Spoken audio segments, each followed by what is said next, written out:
Olá, caí e voltei. Caí, voltei. Caí, voltei. Estava falando com meus alunos de Teixeira. Tinha uma de Serrinha. Caí, mas voltei.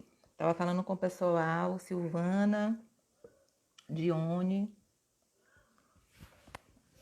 Tudo bom, gente?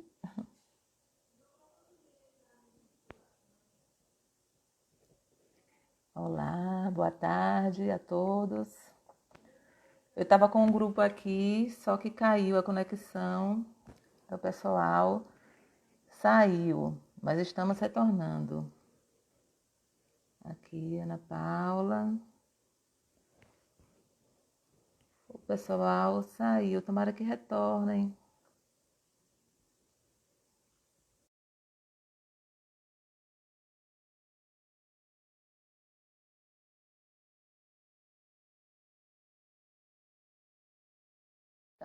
Amanda, boa tarde. Carlos voltou, mas eu caí e voltei. Everton, o pessoal de Serrinha. Silvana estava também, Everton. Eu caí e então aí algumas pessoas saíram, tomara que retornem. Bom, eu não consegui fixar comentário, mas para quem estava vendo, eu estava comentando desse livro, né, O Monge Executivo. A gente vai fazer uma live rápida e que é extremamente importante para eu ouvir muitos alunos aí meus de administração. Então, é interessante que vocês possam ler. Todo mundo que eu havia perguntado eu não tinha lido ainda. Então, é a recomendação de hoje. A Silvaneide voltou. Boa tarde, Ana Paula. Então, aí quem vai estar fazendo essa live comigo hoje é a Ana Paula Teixeira. Gostaria de agradecer a presença, Ana Paula, dar boas-vindas. Tenho visto aí alguns estudantes, alguns alunos meus. Jane, boa tarde. Então, gente, ó, vou falar breve, porque na verdade o objetivo dessa live é que ela seja breve e objetiva. O que foi que eu pensei? Esse período de quarentena, de pandemia, que está durando mais do que a gente esperava, eu já absorvi tanto conteúdo, já li tanta coisa, já assisti tantas lives, coisas que puderam me adicionar como pessoa, como profissional. E um dia, semana retrasada, tem uns 15 dias, eu estava aqui em casa olhando os livros, fazendo uma arrumação e pensei, poxa, porque eu também não posso, né, ajudar humildemente, assim, com o conteúdo que eu tenho, com alguns livros que eu tenho, algumas pessoas que estão nessa quarentena. Então, resolvi criar esse projeto. Então, a questão é o acesso, dar o acesso às pessoas que não leram livros, ou que a gente pudesse discutir alguns livros, e fiz uma enquete no Instagram de alguns livros, né? Que livros foram esses que eu escolhi? Livros ligados à administração, claro, que é a nossa área, que é a minha área, mas principalmente livros que trouxessem algum conteúdo, né, de desenvolvimento pessoal ou desenvolvimento profissional. E nessa enquete, um dos livros mais votados foi, com 80%, foi esse livro, O Monge e o Executivo. E eu convidei a Ana Paula, que ela é minha parceira sempre nesses projetos, e ela é médica do trabalho, trabalha em organizações, sempre em processo de liderança, há mais de 20 anos, para estar, né, dividindo, fazendo esse bate-papo com vocês e comigo também. Então, seja bem-vinda, Paula. Fala aí com o pessoal um pouquinho. Muito obrigada pelo convite, por ser um projeto extremamente inovador, né? Nesse meio, né, de lives que a gente está vivendo. Muito obrigada. Boa tarde a todo mundo que está nos acompanhando agora aqui nessa live, no final da tarde de sábado. Um, justamente algo extremamente diferente, né? Mas que eu espero que seja um projeto que continue, persevere e dê diversos outros frutos. E vamos lá. Bom, então, eu estava comentando, perguntei às pessoas, quem não estava aqui logo no início, eu perguntei, quem já leu esse livro? Se alguém leu, gostaria que comentasse. Elvis já leu esse livro? Elvis, diga aí. Esse livro, ele foi lançado nos Estados Unidos em 1998 e no Brasil em 2004. E é interessante que quando eu peguei para reler, claro, e fazer alguns comentários, eu olhei, não sei se vai dar para vocês verem aqui. Ele é de dezembro de 2004. Então, no ano de lançamento desse livro foi quando eu li. E aí ele está todo rabiscado, porque quando eu leio meus livros, eu gosto de rabiscar, de fazer os resumos, e aí eu refiz alguns rabiscos para poder trazer para vocês esse conteúdo. Então, é um best-seller na área de administração, é da editora Assistante, ele é o quarto livro mais vendido na área de liderança. Então, como eu falei, todo mundo que faz administração, ou qualquer área ligada à administração, ou que se sente um líder, que a gente vai falar sobre isso daqui a pouco, porque eu estou falando de administração, mas liderança não é só em empresa. Então, todo mundo que ocupa um cargo de liderança ou que lida com outras pessoas deve, eu sugiro, né, ler o Monge Executivo por causa das lições que ele tem. E assim, o que é que trata, né? Do que fala o monge executivo? O monge executivo, ele fala de um executivo que aparentemente tem aquela vida perfeita. É um executivo bem casado, com 2 filhos, que trabalha numa organização, chefe, né? Tem vários subordinados ao seu redor, ganha muito bem, vive numa casa maravilhosa, é treinador voluntário de um time. Mas de repente ele começa a ver sua vida não era tão maravilhosa quanto ele achava que era. Com dificuldade no trabalho, com dificuldade com seus subordinados, com o sindicato, com seus filhos, estava com um filho adolescente e não mais o obedecia, então ele estava com dificuldade de relacionamento, dificuldade com sua esposa, a própria esposa falou que não estava satisfeita com o casamento. Então ele estava naquela vida que para todo mundo, para as pessoas de fora, era uma vida maravilhosa, mas ele não estava bem. Enfim, ele foi conversar com o pastor da igreja dele e sugeriu que ele fosse para um mosteiro. E ele ficou estranho, eu falei, para um mosteiro? Então, para tirar 7 dias para que ele pudesse se autoconhecer e conhecer algumas lições de liderança. O interessante, que eu não comentei, é que desde pequeno ele tinha um sonho. E no sonho, ele tinha esse sonho que recorrente, mais de 25 anos, ele sonhava sempre com o mesmo sonho, que ele estava no cemitério correndo, enfim, tinha uma pessoa que pegava nele e falava, encontre e ouça Simeão. E ele ficava sempre, quem é Simeão? Por que essa história? Por que essa pessoa? Enfim, ele foi para o mosteiro, na verdade, ele não queria ir, mas ele queria salvar o casamento. E quando ele chegou no mosteiro, ele foi também porque tinha uma pessoa, um ex-executivo muito famoso, de muitas décadas de sucesso, que tinha largado tudo e tinha ido ser monge no mosteiro. Quando ele chegou lá, ele não foi querendo, ele foi, né, meio que obrigado, mas a surpresa é que ele chegou lá e esse monge iria dar as lições de liderança dele, se chamava Irmão Simeão. Então ele ficou todo, deve ter alguma coisa aí nessa história, né? Eu sonhei a vida toda com o Simeão e de repente esse Simeão que vai estar trabalhando comigo durante a semana. Então, durante essa semana que ele está lá, existe um curso, então tem um retiro, ele tem alguns momentos de oração, momentos de silêncio, e tem um treinamento de liderança que é feito com ele e mais 6 pessoas. Então, assim, o livro é envolvente, é uma história leve, uma história tranquila, e a gente se sente, assim, o sétimo componente, porque ele é um diálogo muito interessante, então você se sente realmente fazendo parte daquela equipe. E aí o livro traz algumas lições.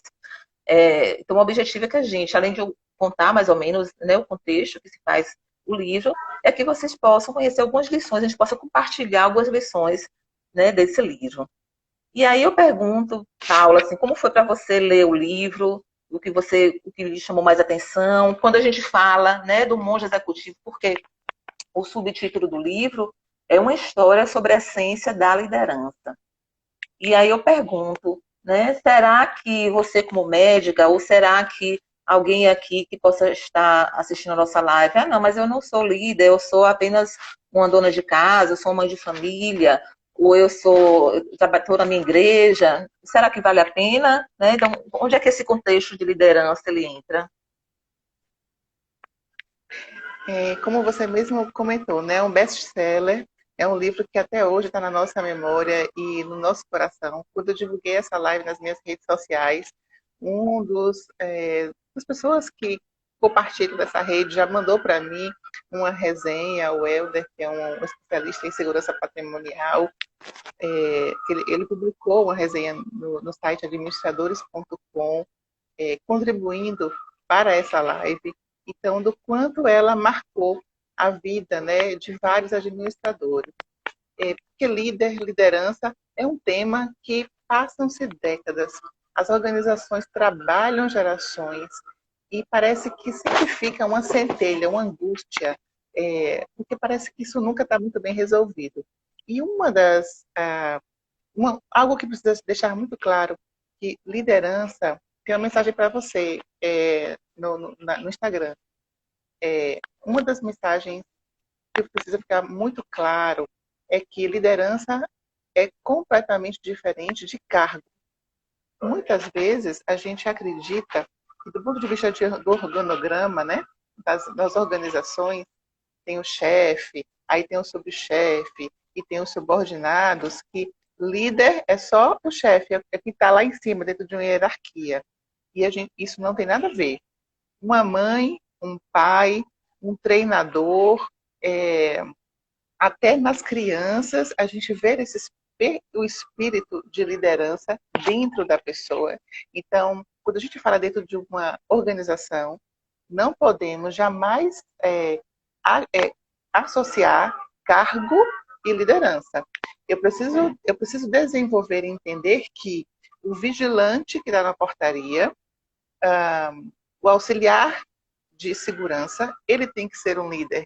Porque na hora dele dar uma orientação, na hora que ele observar, por exemplo, que pode ter um assalto, ou de proteger ou dar orientação, ele tem que ter uma atitude de decisão. E liderança é uma escolha. Eu posso assumir esse papel, ou posso também sair dele. E só para pegar o gancho da tua fala sobre o livro, quando o livro todo ele é narrado, né?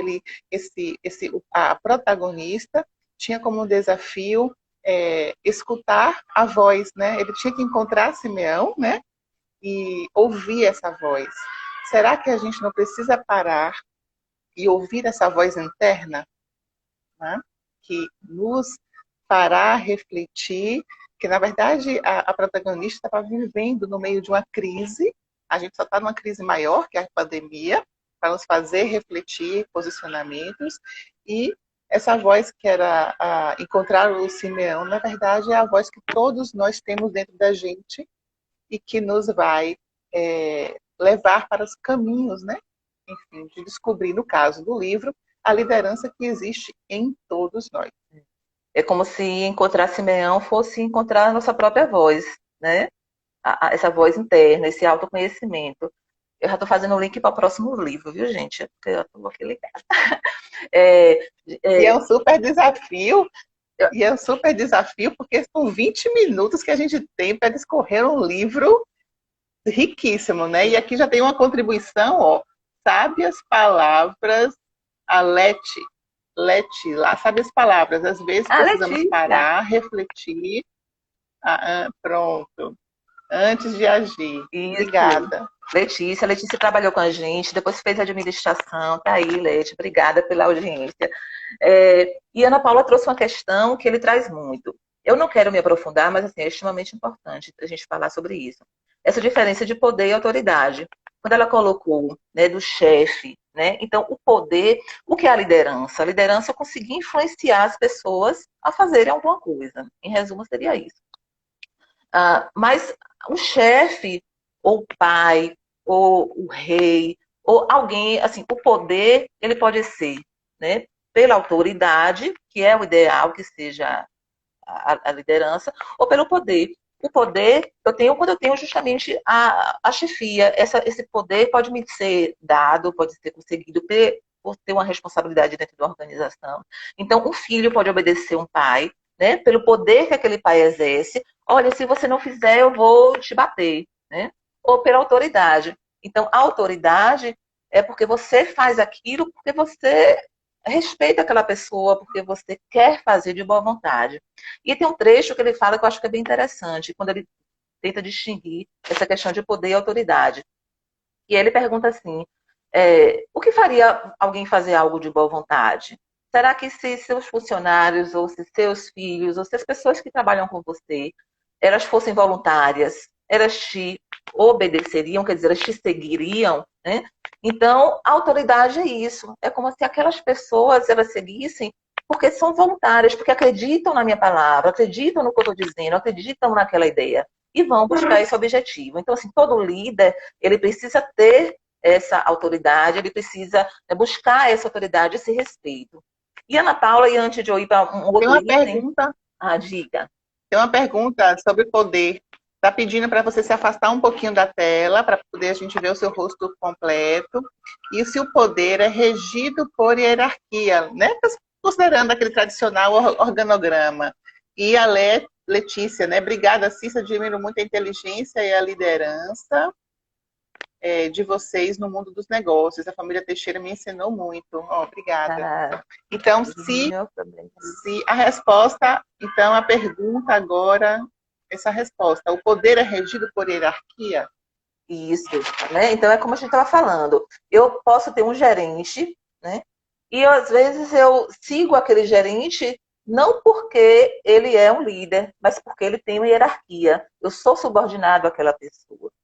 Eu posso ter, por exemplo, alguém que é da limpeza daquela empresa e eu ouço mais aquela pessoa entende mais da empresa, aquela pessoa pode me dar uma informação melhor do que aquele chefe que eu só obedeço porque eu tenho medo de perder o emprego.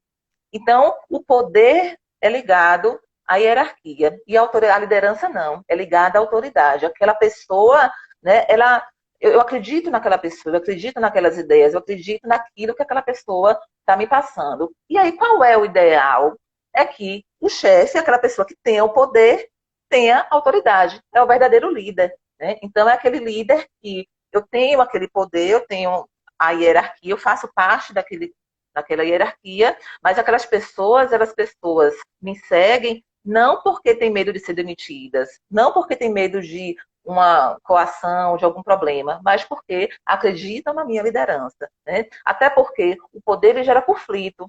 Muitas vezes o que acontece, a gente tem um filho, meu filho está entrando na pré-adolescência, né? Então, assim, eu fico muito atenta a isso. Muitas vezes a gente tem um filho em casa e que quando é adolescente ele fica rebelde. E às vezes a gente fica assim, poxa, esse menino é rebelde e tal. Por quê? Claro, várias razões. Mas uma das coisas que o livro traz é o quê? Aquele filho obedeceu o poder, ele não respeitava aquela mãe, ele não respeitava aquele pai. Ele era coagido. Ele fazia, né, sob pressão, sob castigo. E aí, na hora que o menino vira adolescente, ele vem e se revolta. Porque quando eu tenho uma relação de poder com aquela pessoa, quando eu não respeito aquela pessoa, eu acabo, né, parece uma panela de pressão. Eu vou, ter uma hora que eu explodo. Né? Então, a relação de autoridade, quando eu respeito, é uma ligação, uma relação de longo prazo. A relação de poder, da hierarquia, é uma relação de curto prazo, é uma relação que gera muito conflito. E aí, Ana Paula pegou. Isso, Diga. pegando isso da autoridade, a autoridade se refere à pessoa, né? Ao caráter, ao eu. Quando eu simplesmente sou, eu sou respeitada por eu ser quem eu sou. Justamente esse processo de conquista, né? De evolução, de maturidade. Na opinião de vocês, a Letícia, qual a principal diferença entre chefe e líder? Então, assim, o chefe, ele tem só o poder. Né? E o líder, ele tem a autoridade. Então, eu posso ter um chefe que não tem autoridade, que é um chefe que, na verdade, ele não é líder, ele é apenas um chefe, né? E eu posso ter uma pessoa que não é chefe, uma pessoa que não ocupa esse cargo de hierarquia, e ele é um grande líder. Então, é o caso que eu dei o exemplo de uma pessoa que, de repente, trabalha na área de limpeza, e aquela pessoa é ouvida, poxa, ele trabalha nessa fábrica há 20 anos, há 30 anos, e quando a gente quer saber alguma coisa sobre a fábrica, a gente pergunta a essa pessoa. Essa pessoa é um líder, e ele não tem o cargo de chefia. E eu posso ter um chefe que ele não é ouvido pelas pessoas, as pessoas não o respeitam, as pessoas o obedecem. Então, quando eu volto a falar, porque tem algumas pessoas aqui que não estão diretamente ligadas à administração, quando eu dei o exemplo da mãe ou do pai, A gente tem de verificar e analisar a nossa relação com nossos filhos, por exemplo, se meu filho me obedece por medo ou por respeito, né? Para que a gente não possa estar fazendo, como eu falei, a questão da panela de pressão.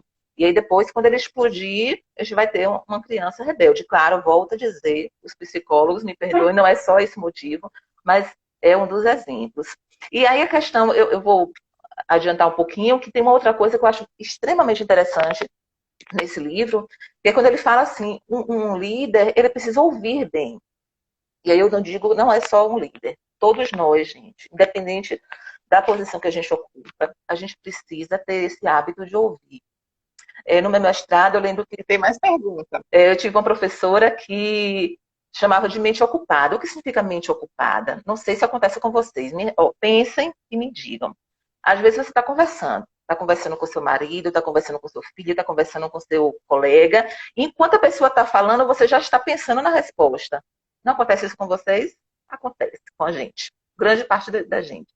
Então, essa questão da escuta, da gente ter uma escuta verdadeira, né, da gente estar aqui atento verdadeiramente ao que está acontecendo, isso é essencial. Não só para o líder, mas para qualquer pessoa.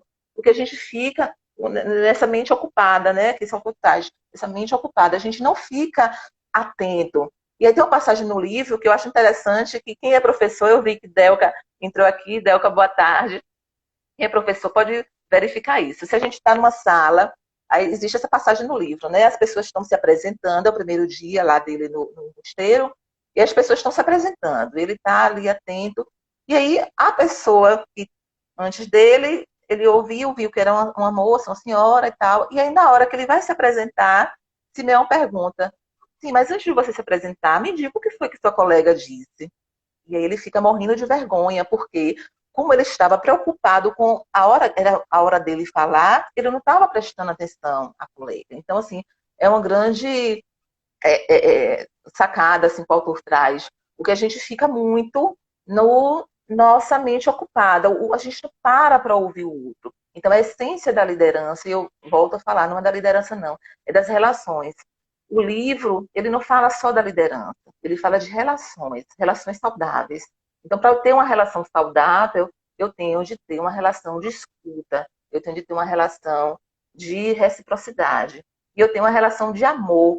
E eu falei, Ana Paula, na hora de falar de amor, eu vou te perguntar. Ana Paula está pedindo aí a fala. Deixa eu vou aproveitar que a Ana Paula assustou o seu dedo e vou dizer uma coisa. Ele traz uma coisa que é bem interessante. Ele diz que quando a gente está interrompendo muito o outro, e acontece muito isso, o outro está falando e a gente quer interromper. Isso mostra inconscientemente um desrespeito nosso, porque se o outro está falando e você toda hora interrompe, o que acontece? Primeiro, significa que você não está ouvindo atentamente aquela pessoa, você está pensando, elaborando as respostas, e você sempre acha que aquilo que você está falando é mais importante do que o outro. Então, vamos ficar atento, né? A nossa questão de a gente estar interrompendo toda hora, porque será que o que eu tenho de falar realmente é mais importante do que aquela pessoa, né? E aí ele fala de amor, né? Então, a questão do amor. Como é que eu falo de liderança? Será que trazer a sensação, o conceito de amor dentro da organização, eu posso amar meu colega? Como é que eu amo meu chefe? Isso é assédio? Eu posso amar meu aluno? Eu posso amar meu colega? Aquela pessoa que eu não gosto muito, aquela pessoa que de repente criou uma fofoca sobre mim, uma pessoa que está em uma disputa comigo. Como é essa questão do amor, Ana? Pode falar um pouquinho? Vou responder essa pergunta porque essa pergunta tem a ver com a pergunta também que a Mariana fez. Como fazer com que o chefe possa se tornar um líder? Mas, muitas vezes o chefe tem muita resistência nessa mudança, né? Ih, tem muito comentário. Bem, mas antes de responder essa pergunta, me permita, por favor, resgatar a questão da escuta, né? Uma recomendação que eu faço é escutem com os 5 sentidos, a escuta sensível. A gente pode escutar, claro, a gente vai escutar com os nossos ouvidos, mas escutem com os olhos, escutem com o sabor, escutem com o tato, escutem com o cheiro. Um exercício muito bom é quando a gente puder ir para um lugar bem barulhento, você ficar em silêncio e observar Quando você estiver numa refeição, faça meditando, escute o seu corpo quando ele está sentindo os sabores. Faça isso. Isso, entrando em contato com você, você vai conseguir ouvir também depois as pessoas. Mas se você não se escuta, você será incapaz de escutar os outros. Em relação, só para fechar a questão de liderança e cargos, tem uma frase no livro quando ele fala que os 33 irmãos e padres têm igual status aqui. Não existe cargo mais importante que o outro. Quando eu digo, poxa, fulano, né, tem um cargo X, fulano foi promovido, e, poxa, eu queria ser, né? Isso é a nossa mente que mente, assim, não importa o cargo, todas as pessoas, elas são especiais ou elas não são especiais. Assim, todo mundo tem uma função e sua importância, e a liderança tem que entender isso. Se falta alguém, se falta um cargo, não funciona a roda.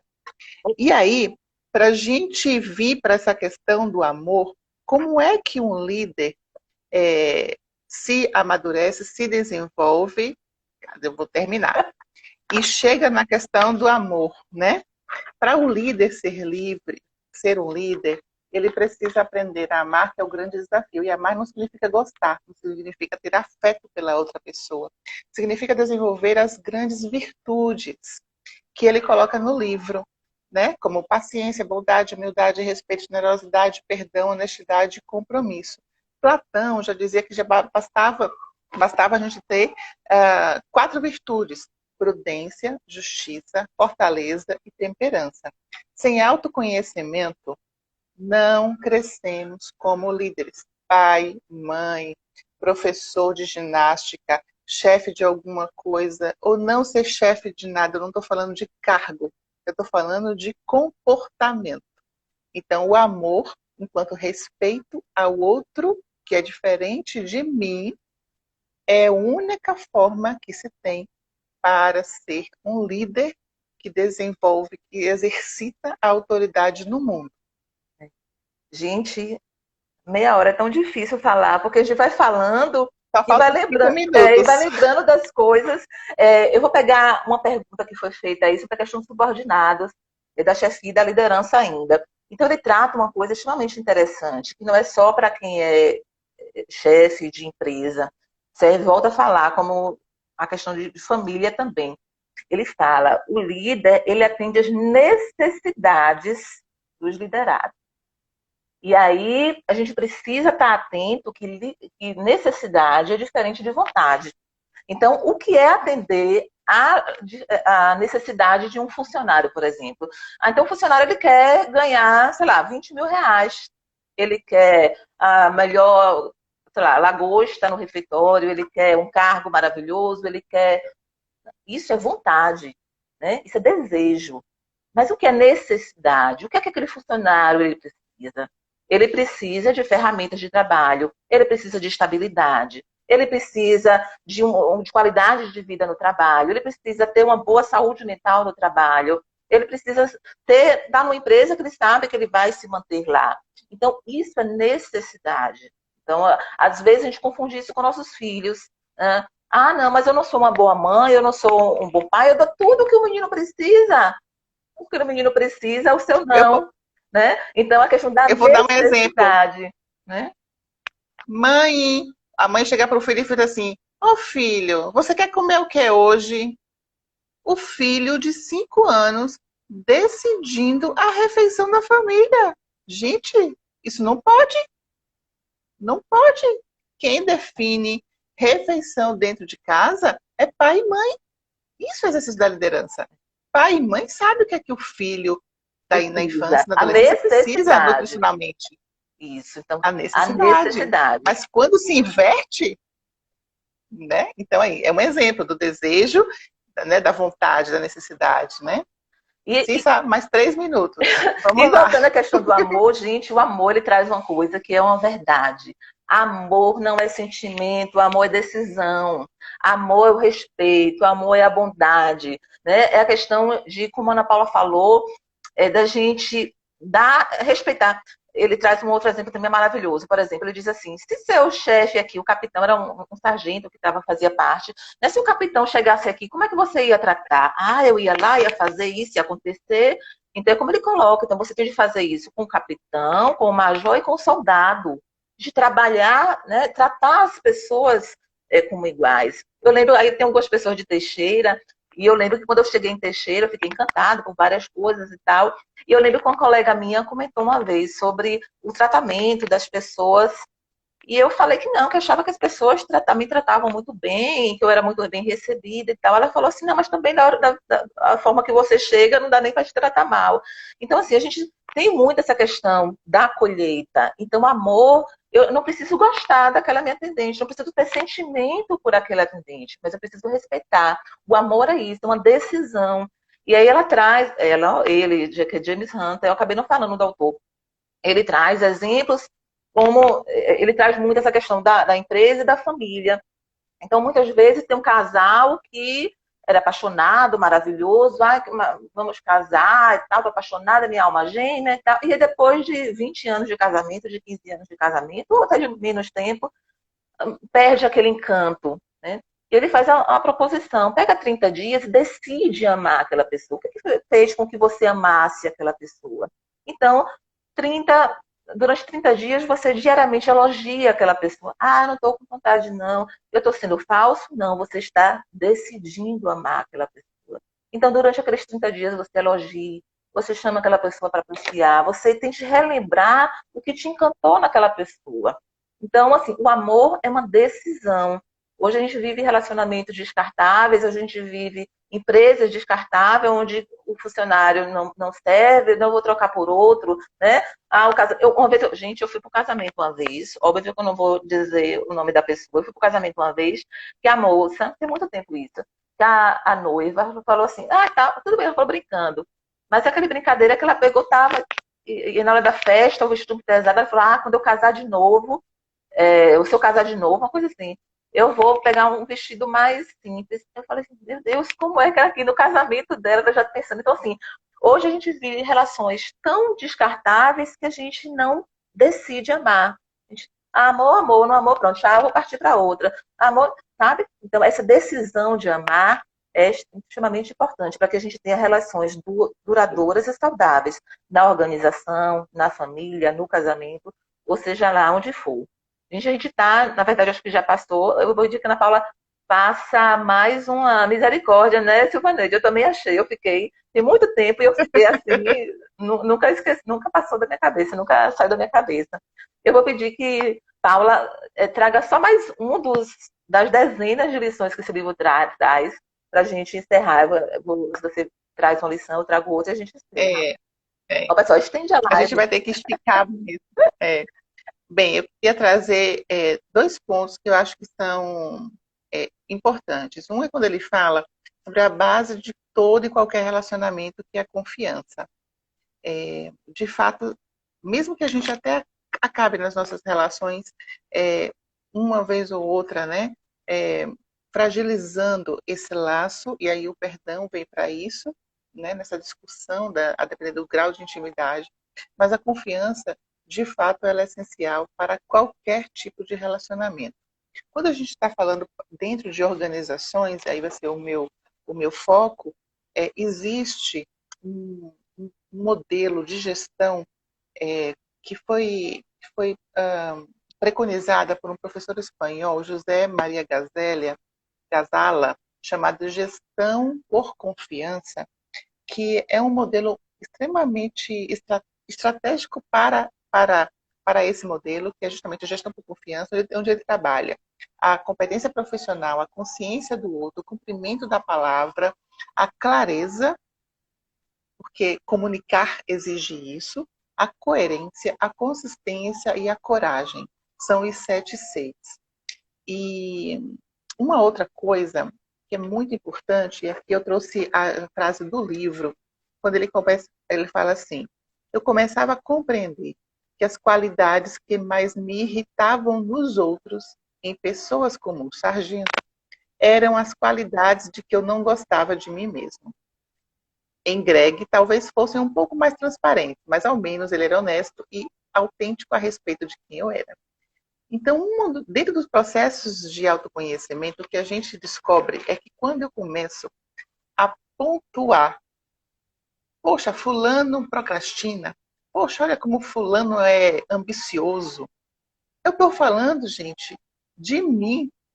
Quando eu critico a outra pessoa, porque fulano é isso, fulano é aquilo outro, eu estou apenas projetando no outro o que está dentro de mim. Eu não consigo enxergar coisas que eu não reconheço, seja de bom ou seja de ruim. Então, o livro fala muito isso.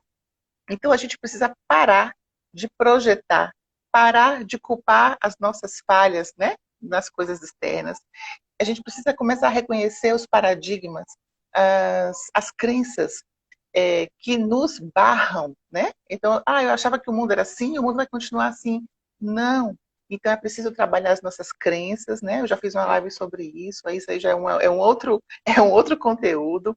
É preciso trabalhar as nossas crenças e é preciso também a gente compreender que cada um de nós, dependendo da nossa estrutura corporal, tem uma dor existencial, seja de rejeição, de abandono, de manipulação, de humilhação ou de traição. Cada um de nós tem esse medo básico que vai nos impedir de fazer essa mudança. Então, todo mundo pode desenvolver e melhorar e ser capaz de desenvolver essas virtudes? Sim. Mas por que, às vezes, me trava? Porque para eu fazer esse movimento, eu posso entrar em contato com uma dessas 5 tipos de dores. E para eu conseguir resolver isso, eu preciso fazer um processo de autoconhecimento para, poxa, eu posso avançar assim porque eu não vou ser rejeitado. Poxa, eu posso fazer, sim, eu vou encarar, eu vou desenvolver essas virtudes porque eu não vou ser humilhado. Eu posso, sim, encarar porque eu não vou ser mais manipulado. E tudo bem, então é um processo de amadurecimento, de autoconhecimento, e é muito bonito isso acontecer. Isso deve acontecer em casa, isso nas relações filiais, né, com os amigos, isso e posteriormente isso dentro da empresa também. Antes de comentar o que a Ana Paula falou, quero fazer, gente, mandar um beijo para tanta gente aí que passou. S. Cajazeira, quem é você? Identifique, meu ex-aluno. Gilmar, um beijo. Naila, um beijo. Líbia, um beijo. Para todo mundo. Cunha, um beijo. Ana Paula trouxe uma coisa que meu terapeuta ele fala muito. A gente só reconhece o que conhece. Então, a gente só reconhece no outro tanto a coisa negativa quanto a coisa positiva se a gente consegue enxergar assim, se a gente tem aquilo. Então, tem aquelas pessoas que a gente vê, o livro também trata disso. A gente está falando, gente, de coisas que o livro traz, viu? O livro também trata sobre isso. Ele fala, tem aquelas pessoas extremamente negativas. Você chega com aquela pessoa, tudo bem que está chovendo hoje, mas você fala para aquela pessoa, no final de semana vamos... Vixe, tem pandemia, né? Mas faz de conta que não tá na pandemia. Gente, final de semana que vem, bora fazer um piquenique. Aí a pessoa diz, mas vai chover. Mas não sei o quê. Não tem aquelas pessoas assim. Que você chega, aquela pessoa já vai olhando para o negativo, ao invés de olhar para o positivo. Então tem muito isso. Né? Então a gente só reconhece aquilo que a gente conhece. A gente está olhando para o negativo o tempo todo. Então eu consigo só ver o negativo no outro, ver o negativo na política, ver negativo no governo, ver negativo na cidade, ver negativo na casa, ver negativo no trabalho, ver negativo... Sávio, Teixeira de Freitas, gente, o pessoal de Teixeira, ó, coraçãozinho aqui, ó. Amo! Muita gente de Teixeira, obrigada, Sávio. Eu lembrei que eu não tinha reconhecido. Então, gente, a gente só reconhece o que conhece. Eu converso muito assim, as pessoas às vezes, né, sempre, mentira, que sempre me elogiam, né? Mas quando me elogiam, eu sempre falo, né, que aquela pessoa tem aquilo dentro dela, né? Então, se a gente elogia o outro, é porque a gente reconhece aquilo no outro. E eu preciso terminar a live. Eu queria só dizer assim, uma das outras coisas que o livro traz, vai ser minha última recomendação, última dica do livro, é que Anne, da Faculdade de Santo Antônio. Eu fiquei tão pouco tempo na Faculdade de Santo Antônio que. Mas, ô, Anne, que bom. Ah, Carol, lembro de Carolina, claro. Ave Maria, chiquérrima. É, Laura também entrou. ó, gente, Laura, obrigada. Laura, é, beijos, Laura. ele fala, James Hunter diz, todas as boas intenções do mundo não significam nada se não vier acompanhado de ação. Então, não adianta eu ter boa intenção. Não é à toa que tem aquele velho ditado, de boa intenção, o inferno está cheio. Não é isso? Então, não adianta a gente pegar um conteúdo desse, ler um livro desse e colocar, e não ter nenhuma atitude. E a gente não vai mudar 100%. Eu não sou 100%, a Ana Paula não é 100%, nenhum de nós é 100%. Mas 1% que a gente melhore a cada dia, ou a cada semana, ou a cada mês, a cada ano, a gente vai estar melhorando. Então, não adianta a gente ter o conhecimento e não utilizar. Não adianta a gente ter a intenção, poxa, mas eu queria tanto fazer isso, mas eu não fiz. Então, a atitude é essencial. A atitude, e principalmente, e a gente tem uma responsabilidade quando a gente tem conhecimento. Ai, meu Deus, cadê João para me ajudar? Homem-Aranha. Gente, cadê aquela frase do Homem-Aranha? Alguém me ajude. Grandes poderes, cadê? Alguém coloque aí. Grandes poderes trazem grandes responsabilidades. Alguma coisa assim, existe essa frase. Que o Homem-Aranha. Ô, gente, ninguém assiste Homem-Aranha? Só eu, cadê João? Não. Mas pronto, eu lembrei. Ele disse, com grandes poderes, né, a gente tem grandes responsabilidades. Eu adapto, eu falo, com conhecimento, né, com grandes conhecimentos, a gente tem grandes responsabilidades. Então, Gilmar, grandes responsabilidades. Então, quanto mais a gente conhece, quanto mais a gente lê, quanto mais a gente visualiza, quanto mais a gente viaja, né? Quanto mais. E para finalizar mesmo, tem uma pessoa que eu estou seguindo muito, ele fala: quanto mais eu sei, mais eu sou. Quanto mais eu sei, mais eu sou. Então, quanto mais eu leio, mais eu sou. Quanto mais eu converso, mais eu sou. Quanto mais eu viajo, mais eu sou. Quanto mais eu me abro para as possibilidades, mais eu sou. Não esqueçam disso, gente. Quanto mais a gente buscar o conhecimento, mais a gente é inteiro. Né? A gente não vai estar, a gente pode até ir como no bambu, mas quanto mais eu sei, mais eu estou na vida, eu sou na vida. E eu vou poder ouvir o Simeão do livro, que é o nosso coração, que é o Simeão que está dentro de nós. Tá bom, gente? Eu gostaria de agradecer bastante. Ó, vamos ter live todo dia? Eu sábio. Ó, com a Ana Paula, não, mas assim, eu estava extremamente nervosa, porque é a minha primeira live. Mas eu estou me sentindo aqui extremamente à vontade com vocês, tanto que eu ia marcar a próxima para daqui a 15 dias. Eu acho que eu vou marcar para antes. E eu vou pedir a vocês que votem lá. Eu vou fazer uma enquete. Eu fiz uma enquete dos livros mais votados. Aí, dos livros mais votados, eu gostaria que vocês agora escolhessem qual o próximo.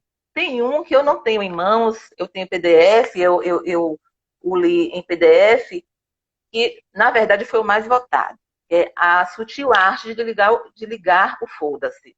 É um livro que ele é best-seller também. E tem um outro livro que foi muito votado, que é o que eu tenho em mãos aqui, que é Propósito, de Sri Baba. Então, eu vou colocar na enquete os dois livros, para que vocês. Os dois livros serão comentados. Mas, assim, qual é o próximo? A Sutil Arte de Ligar o Foda-se ou o Propósito? Então, qual a sua obra de Sérgio de Cortella?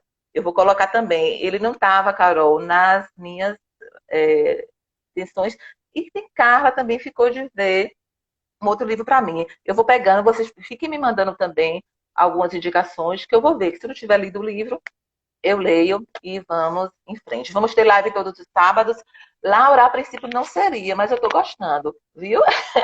Então, eu aviso a vocês durante a semana. A próxima live seria de hoje a 15, mas eu acho que eu vou fazer de hoje a 8, porque eu estou gostando desse negócio de live. Gente, gostaria de agradecer a todos os comentários. Na próxima eu vou estar mais à vontade. Beijo a tantos alunos que vieram aqui, uns entraram, saíram, mas todo mundo prestigiando. Gostaria de agradecer imensamente a Ana Paula. A Silvaneide está aí, ó, rindo, né, Silvaneide? A Ana Paula se despedir do pessoal. Gente, um prazer estar com vocês. Espero que esse conteúdo tenha sido agregador. Se vocês acharem que outras pessoas também vão se enriquecer desse conteúdo, se a Ana Cecília salvar, por favor, compartilhem, porque a gente consegue, enfim, estender esse conhecimento para mais pessoas. E, enfim, uma semana maravilhosa para cada um de vocês. Gratidão. Gente, muito, muito obrigada. Vou encerrar aqui. Eu li no YouTube como é que se salva. Espero salvar e não perder a live. Viu, Maiana? Beijo, Maia. Até a próxima. E a próxima, juro que a gente faz uma hora, que foi quase uma hora de live. Viu? Vou salvar. Vou tentar aqui agora. Eu aprendi. Vamos ver agora. Tchau, gente. Remover, Ana Paula. Obrigada. Beijo. Tchau. Encerrar.